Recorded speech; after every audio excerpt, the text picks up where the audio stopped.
Mix जस्तो लाग्छ।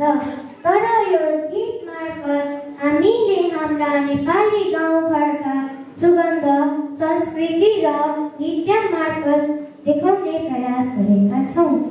यस्तै गरी हामी एक आपसमा आफ्नै हातले फलाएको मकै र हरियो काँक्रा दराम अनि करम खाँदै रमाउँदै नाच्दै नचाउनेछौँ।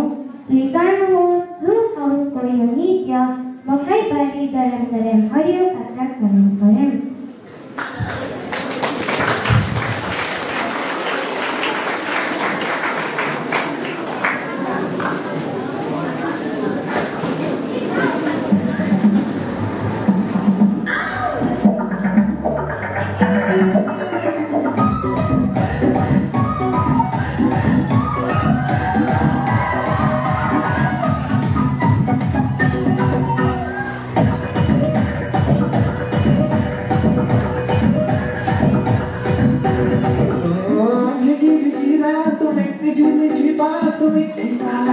मुझे भीगी भीगी रातों में मीठी मीठी